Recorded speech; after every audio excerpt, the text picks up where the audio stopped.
Limit test of arsenic हमने last lecture में थोड़ा शुरुआत की थी लिमिट टेस्ट ऑफ आर्सेनिक की। तो क्या होता है limit test of arsenic? Limit test अगर हम आर्सेनिक के लिए कर रहे हैं, लिमिट टेस्ट फॉर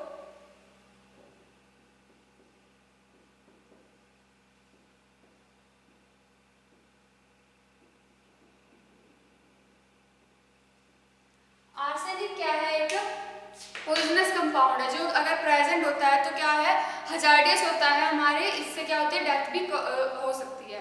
तो अगर आर्सेनिक के को हम कैसे लिमिट टेस्ट, हम उसकी लिमिट्स को कैसे सेट करेंगे?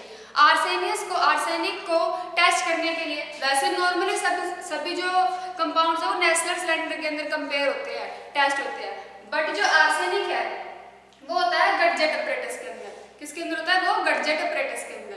तो गडजेट अपरेटस कैसा होता है, एक बोतल लगी होती है 120 ml की एक बोतल है, उसमें जिसमें क्या है, एक ग्लास ट्यूब लगी है, लंबी ग्लास ट्यूब, जिसका इसके नीचे एक होल है, वो होल होता है 2 mm का, 2 mm का होल, और ग्लास ट्यूब है उसका डायमीटर होता है 6.5 mm का, एंड वो होती है कंप्लीटली हाइट होती है उसकी 200 mm, एंड उसके बाद एक लगा होता है उसके ऊपर ऐसे रबर बंद सा, एंड उसके साथ लगी होती है क्लिप जिसको हम प्रेस करके स्टॉप कर सकते हैं या फिर शुरू कर सकते हैं हमारे अपरेटस को। तो limit test for arsenic, first of all हम क्या पढ़ेंगे, इसका प्रिंसिपल करने से पहले हमें आना चाहिए इसकी रिएक्शन, क्योंकि प्रिंसिपल के अंदर हम क्या लिखते हैं, जो रिएक्शन होती है वही क्या होती है उसकी प्रिंसिपल। तो क्या होता है इसके अंदर आर्सेनिक को टेस्ट करने के लिए हम सबसे पहले लेते हैं SnCl2। SnCl2 में हम डालते हैं सल्फ्यूरस एसिड।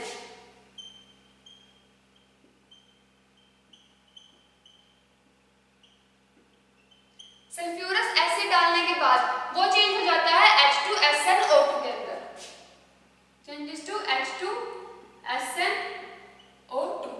जब वो H2SnO2 में चेंज होगा तो हमारे पास जो आर्सेनिक वो क्या बना देगा, आर्सेनिक एसिड बना देगा, साथ में क्या बनाएगा, आर्सेनिक एसिड। उस आर्सेनिक एसिड में मैंने बताया था लास्ट लेक्चर में कि आर्सेनियस प्रेजेंट होता है +3 स्टेट में एंड +5 स्टेट में, यानी कि एक तो वो ट्राइवेलेंट होता है एंड होता है वो पेंटावेलेंट। तो जब वो प्रेजेंट होता है अपने +5 स्टेट में तो हम उसको बोलते हैं आर्सेनिक एसिड। कैसे? AsOH,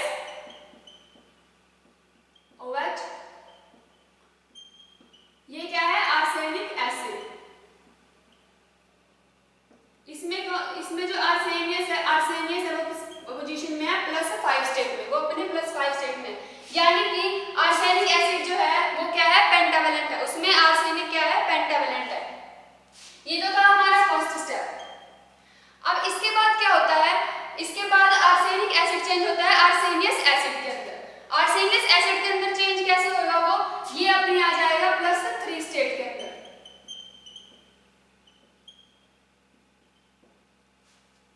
जब आर्सेनियस अपने +3 स्टेट में आ जाएगा तो जो हमने बनाया था यहाँ पे स्टेनियस एसिड, ये होता है स्टेनियस एसिड।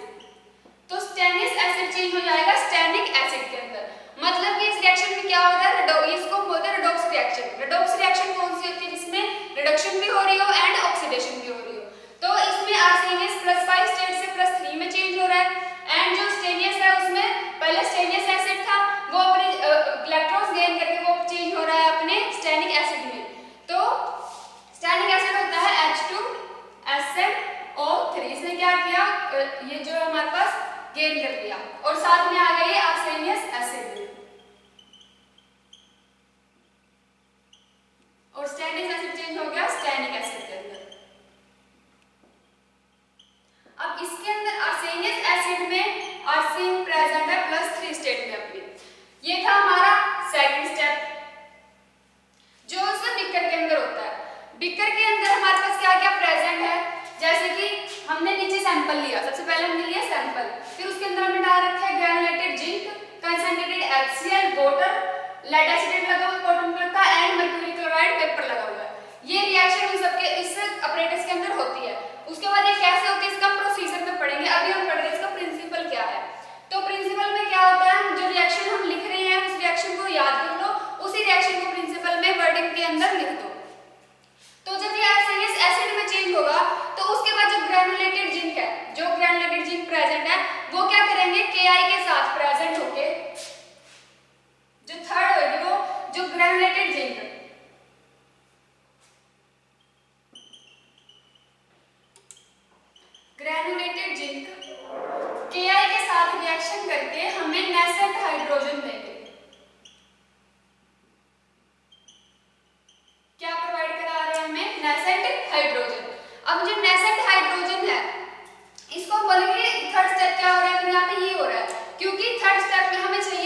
Nascent hydrogen. अब नेसेंट हाइड्रोजन हमें से खुले में तो मिलता नहीं है, हमें नेसेंट हाइड्रोजन बनाना पड़ता है। तो नेसेंट हाइड्रोजन ग्रेनुलेटेड जिंक और पोटेशियम आयोडाइड की रिएक्शन के साथ फिर बनता है नेसेंट हाइड्रोजन। उसके बाद जब नेसेंट हाइड्रोजन बन जाएगा, फिर ये जो आर्सेनियस एसिड है ये इसके साथ रिएक्ट करेगा nascent hydrogen. Nascent hydrogen react करेगा तो ये बना देगा आर्सेन गैस के अंदर। अब ये चेंज हो जाएगा आर्सेन गैस प्लस वाटर, ये इसको बोलेंगे arsine gas and this is water. ये हमें इनके मॉलिक्यूल दे देगा आर्सेन गैस के एंड वाटर के। अब जब हम आर्सेन गैस को, आर्सेन गैस में होता है ASH3, आर्सेन गैस के अंदर अगर हम डाल दें HgCl2 तो वो चेंज हो जाएगा हमारे पास डायसिनोमर्क्यूरिक कंपाउंड में। अगर हम इसके अंदर डाल दें HgCl2, HgCl2 क्या होता है, मतलब कि MgSO4 के साथ वो रिएक्ट करके मर्क्यूरिक जो हमारे पास है, उस जो मर्क्यूरी पेपर है जब यहाँ से जाएगा ऊपर मर्क्यूरी के साथ, वो क्या जो मर्क्यूरी क्लोराइड पेपर है उसके साथ क्या करेगा, रिएक्ट करेगा। यहाँ पे हम लेंगे MgCl2 मर्क्यूरी क्लोराइड, तो क्या होगा इससे, फिर क्लोरीन है वो आर्सेनिक के साथ अटैच हो जाएगा या फिर मर्क्यूरी के साथ अटैच हो जाएगा AsH2 एंड AsH2। मर्क्यूरी अपनी किस स्टेट में होता है, हमेशा डाइवैलेंट होता है, तो mercury 2 compounds AsH2 and AsH2 और प्लस में निकाल देगा 2HCl निकाल देगा। यहाँ पे अगर हम इसको बैलेंस करके देखें तो हमारे पास आता है 2AsH3 एंड 3H2O। तो ये थी इसकी कंप्लीट रिएक्शन जो हमारे इस सेपरेटर्स के अंदर होती है। तो ये जो कंप्लीट हमने लिखा है, ये थर्ड स्टेप के बाद ये fourth step and this is the fifth step. Fifth step तक हमारे पास क्या बन जाता है, ये जो हमारे पास मर्क्यूरस कंपाउंड बना है, ये जो डाई आर्सेनोमर्क्यूरी कंपाउंड है, इसको बोलते हैं डाई आर्सेनोमर्क्यूरी। डाई, ये हमारे पास होता है येलो कलर का कंपाउंड। येलो कलर का कंपाउंड जब हमें मिल जाएगा तो हमें पता चल जाएगा कि इसके अंदर आर्सेन प्रेजेंट था। अब ये कैसे हुआ, अब इसका पूरा प्रोसीजर क्या है। जो लेड एसीटेट हमने अब इसका प्रोसीजर में हम लिखेंगे क्या प्रेजेंट है। यहाँ से हमने सैंपल डाला, सैंपल की प्रिपरेशन में बताऊंगी अभी, पहले हमने सैंपल डाला प्रोसीजर में, उसके बाद क्या जो ग्रेनुलेटेड जिंक प्रेजेंट है और जो कंसंट्रेटेड HCl वाटर, ये सारे क्या करेंगे, रिएक्शन करके जो हमने ये सारी रिएक्शन लिखी है यहाँ से गैस पास कराएंगे, यहाँ से गैस पास होगी आर्सेन की। जब ये आर्सेन की गैस पास होगी तो वो लेड एसीटेट कॉटन प्लग से पास होगी। लेड एसीटेट कॉटन प्लग हमने क्यों लगा रखा है, क्योंकि जो लेड एसीटेट है वो प्रिवेंट करता है बाकी जो कंपाउंड्स है, बाकी जो क्लोराइड्स या फिर सल्फेट प्रेजेंट है उनको, ताकि उनके प्रेसिपिटेट ना पहुंच पाए, उनके कुछ कंपाउंड्स ना पहुंच पाए ऊपर तक। तो वो क्या करता है, हमारे पास लेड एसीटेट ट्रैप कर लेता है H2S गैस को, यानी कि लेड एसीटेट सिर्फ पास करवाता है H2S गैस, ये कर लेता है ट्रैप H2S गैस। जब H2S गैस, तो क्या इसका मतलब क्या हुआ कि सिर्फ H2S गैस पहुंच रही है हमारे पास ऊपर तक। यहाँ तक अगर मान लो कोई और भी मटेरियल आ रहा है तो वो सिर्फ यहीं तक ही पहुंचेगा, उसके बाद लेड एसीटेट कॉटन प्लग क्या करेगा, सिर्फ H2S गैस को पास करेगा। अब ये जो H2S गैस है ये आगे जाके हमारे पास मर्क्यूरी क्लोराइड पेपर लगा है, मर्क्यूरी क्लोराइड पेपर पे जाके अटैच हो जाएगी। जब हम मर्क्यूरी क्लोराइड पेपर को हम निकाल के देखेंगे, अगर तो वो हुआ है पूरा कंप्लीट येलो, अगर वो कंप्लीट येलो हुआ तो इसका मतलब क्या है, वहां पे आर्सेनिक प्रेजेंट है बहुत ज्यादा अमाउंट में। अगर बहुत ज्यादा येलो है वो हम उसकी कंपैरिजन से सैंपल के साथ या फिर सैंपल को स्टैंडर्ड के साथ कंपेयर करके हम उसका निकाल सकते हैं कि वो कितना उसके अंदर प्रेजेंट है, कितना हमारा पास हुआ। पास और फेल का मैंने बताया था लास्ट लेक्चर में कैसे होता है कि अगर प्रेजेंट है हमारे पास स्टैंडर्ड से कम टर्बिड है तो क्या है वो, मतलब ठीक है हमारा पास है। अगर स्टैंडर्ड के इक्वल टर्बिडिटी आ रही है तो भी क्या है हमारा पास है, जो हमारा टेस्ट है वो पास है। बट अगर स्टैंडर्ड से ज्यादा टर्बिड आ रहा है तो क्या कहेंगे हम उसको कि हमारा टेस्ट फेल हो गया, आर्सेनिक बहुत ज्यादा अमाउंट में प्रेजेंट है। तो इसका ये प्रिंसिपल हुआ। ये प्रिंसिपल में हम क्या लिखेंगे, इसकी डेफिनेशन जो भी हमने किया, ये प्रेजेंट है कि HCl2 सल्फ्यूरस एसिड के साथ रिएक्ट करके स्टेनस एसिड आर्सेनिक बना रहा है। Arsenic acid is present in the +5 form in its state, and then in the second step arsenic acid is arsenic acid is converted into arsenious acid and stannous acid is converted into stannic acid.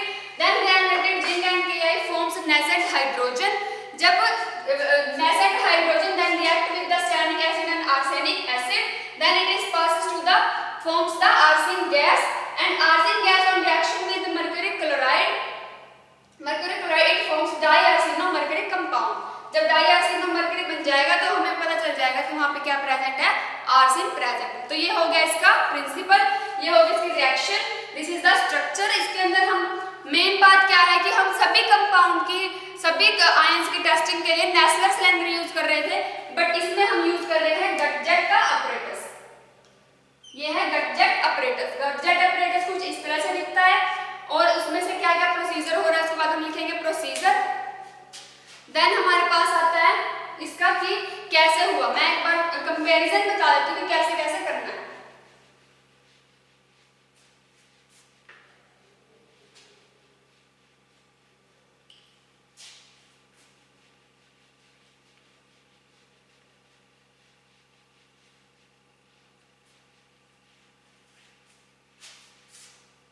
अभी देखो कि कैसे इसका procedure क्या है।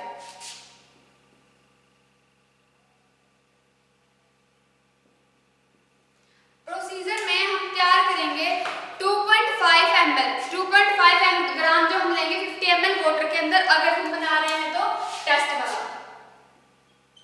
एक तो हम लेंगे test sample and second is standard.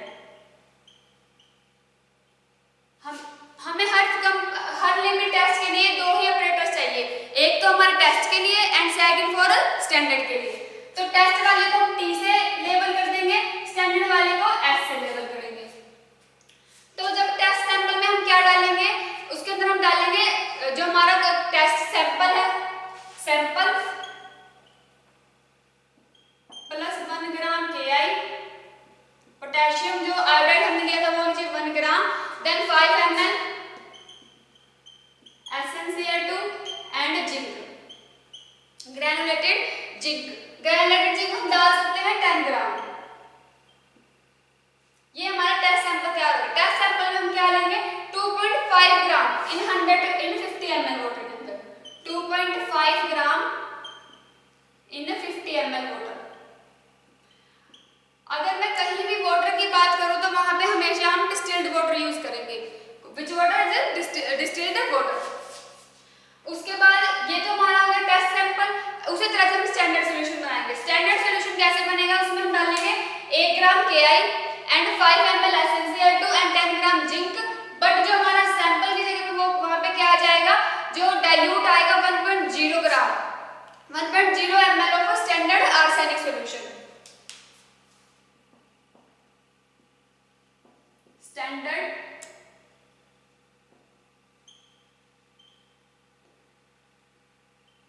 Arsenic solution. इसके अंदर हम क्या डालते हैं, मतलब इसमें इसको हम डाइल्यूट करेंगे 1.0 ml of standard arsenic solution को विद 50 ml ऑफ वाटर के साथ। इसमें क्या प्रेजेंट होता है 10 ppm आर्सेनिक के विद 50 ml वाटर, प्लस डालेंगे 1 gram Ki, 5 ml SnCl2 and 10 gram zinc. तो ये हमारा दोनों सॉल्यूशन तैयार हो गए। एक को हम अलग ऑपरेटर्स में रखेंगे एंड स्टैंडर्ड वाले को हम अलग ऑपरेटर्स में रखेंगे। उसके बाद क्या करेंगे, सल्फ्यूरिक एसिड पास कराएंगे।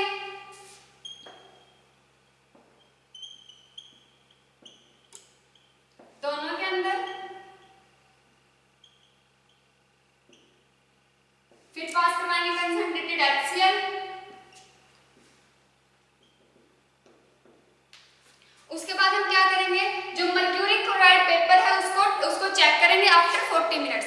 40 मिनट्स के बाद हम जो हमारा पेपर है उसको हम चेक करेंगे।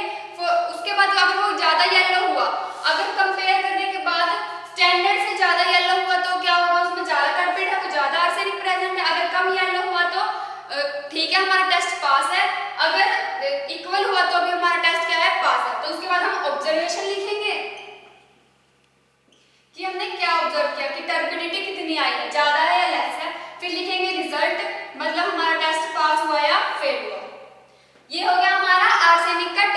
कंप्लीट। उसके बाद हम पढ़ेंगे test limit test for sulphates.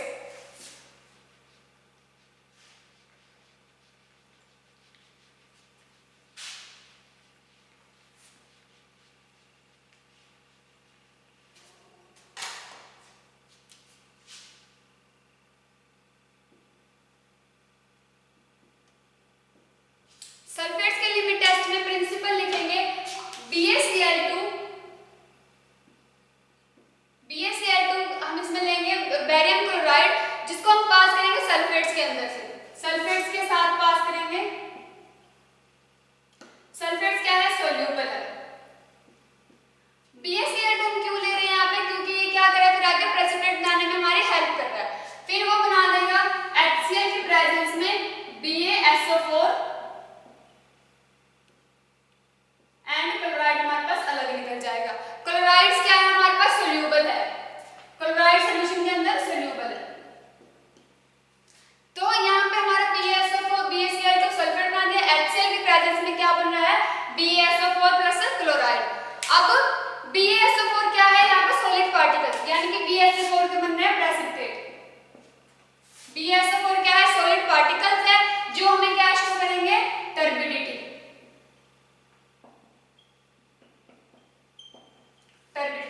अब ये क्या है, हमारी रिएक्शन है, और इसी को हम किस में लिख देंगे, प्रिंसिपल के अंदर, कि barium chloride reacts with sulphates in the presence of HCl form precipitate of barium sulphate and gives soluble chlorides ions.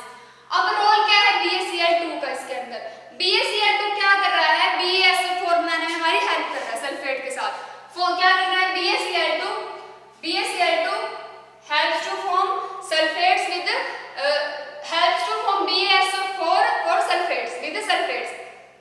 HCl क्या कर रहा है, HCl हमें प्रोवाइड करवा रहा है एसिडिक मीडियम, HCl हमें एसिडिक मीडियम और रिएक्शन प्रोवाइड करवा रहा है और प्रिवेंट कर रहा है अदर प्रेसिपिटेट ना बने, मतलब कि कोई और पार्टिकल्स के प्रेसिपिटेट ना बने। ये करवा रहा है HCl एंड BaCl2 का रोल। अब हम BaCl2 की जगह यूज करते हैं हम बेरियम सल्फेट का रिएजेंट।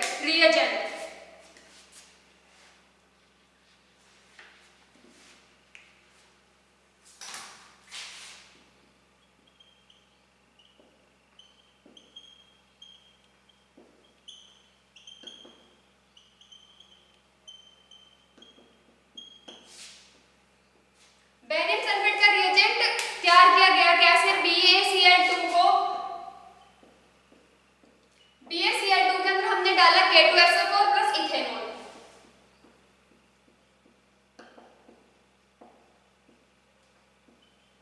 अब BaCl2 और K2SO4 और इथेनॉल ये काम क्या करते हैं, BaCl2 तो हमारे पास पहले ही था, K2SO4 क्यों डाला, क्योंकि ये क्या करवा रहा है हमें सेंसिटिविटी, ये इंक्रीज कर रहा है सेंसिटिविटी ऑफ हीट।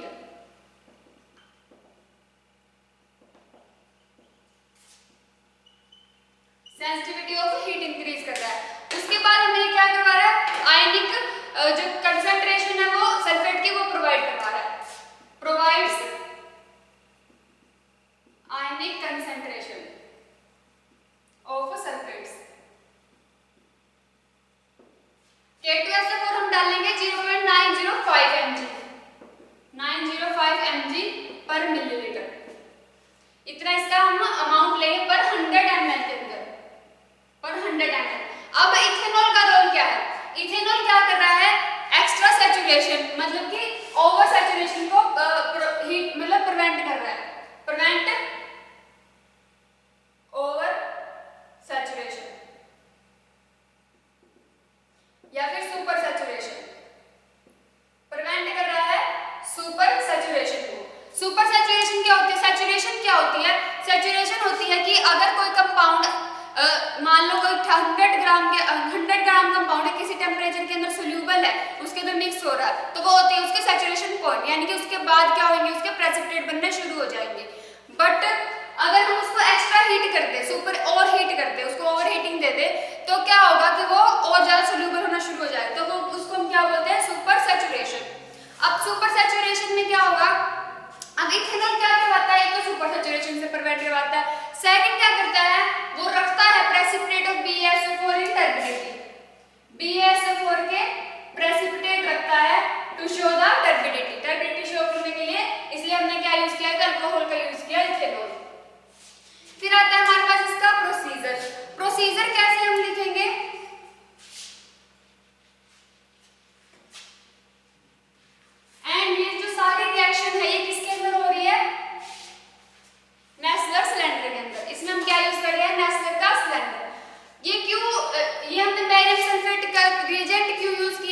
क्योंकि जो बैरियम क्लोराइड था वो हमें एग्जैक्ट नहीं दे रहा था, वो एग्जैक्ट सल्फेट के फॉर्म से नहीं बना रहा था, उसके साथ कुछ और प्रेसिपिटेट भी जा रहे थे, इसलिए हमने यूज किया बैरियम का सल्फेट रिएजेंट।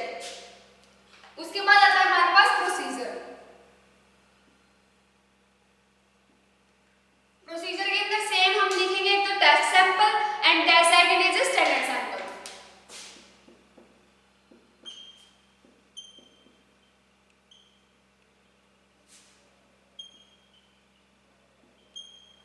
टेस्ट सैंपल को टी से डिनोट करेंगे, स्टैंडर्ड को एस से। अब टेस्ट सैंपल के अंदर हम क्या डाल रहे हैं, टेस्ट सैंपल के अंदर हम डालेंगे 2.5 ml 25 ml सोल्यूशन ए का, मतलब जो हमारे पास सोल्यूशन प्रेजेंट है। अब वो सोल्यूशन कैसे बना, वो हमारे पास बनता है, अगर हम 1.0 ml डाल दे, हमारे पास जो 25% वेट बाय वॉल्यूम होता है,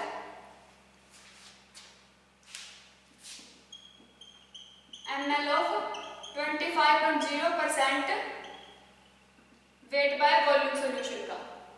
अगर हम 1 ml of 25% weight by volume solution ले लें बैरियम क्लोराइड का,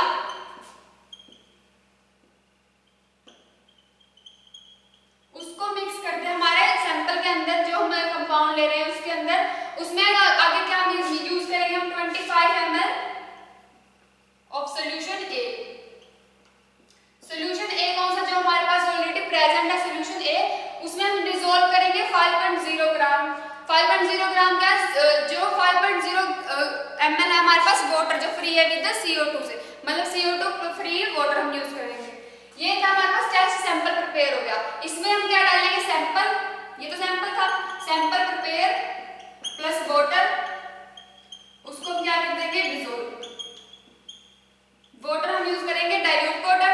और स्टैंडर्ड के अंदर हम क्या लेंगे, 1.0 ml of 25% weight by volume solution of barium chloride, उसमें हम डालेंगे 10 ml ऑफ सल्फेट सोल्यूशन, जो हमारे पास स्टैंडर्ड सल्फेट सोल्यूशन होता है उसका 15 ml ऐड करेंगे, उसको स्टिर करेंगे, वॉल्यूम होना चाहिए 0.1089% वेट बाय वॉल्यूम। इसका हम लेंगे 10 ml, इसका हम लेंगे 15 ml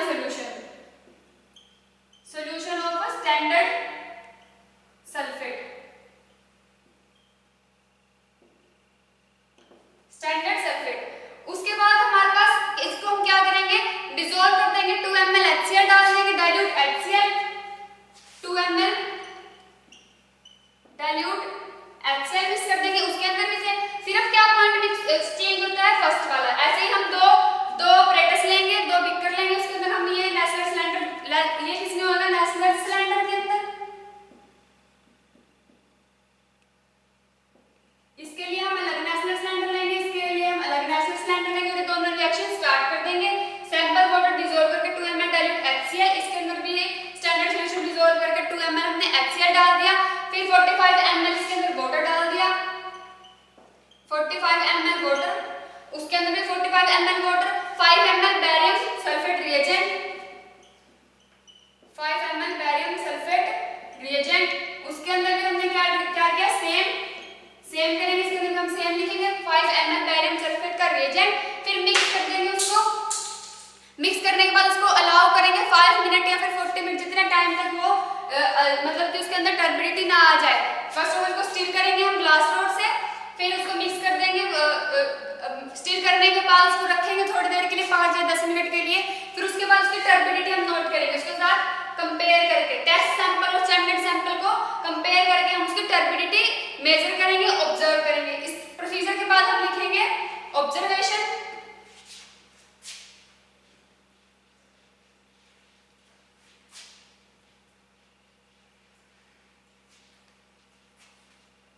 प्रोसीजर के बाद आती है ऑब्जर्वेशन, कि हमने क्या ऑब्जर्व किया, टर्बिडिटी कितना है, कितनी टर्बिडिटी आई है, हाई आई है या लो आई है। उसके बाद हमारा आ जाएगा रिजल्ट, कि हमारा टेस्ट पास हुआ या फेल हुआ। तो ये होगा हमारा लिमिट टेस्ट फॉर सल्फेट्स। आज हमने किया limit test for arsenic and limit test for sulphate. Thank you.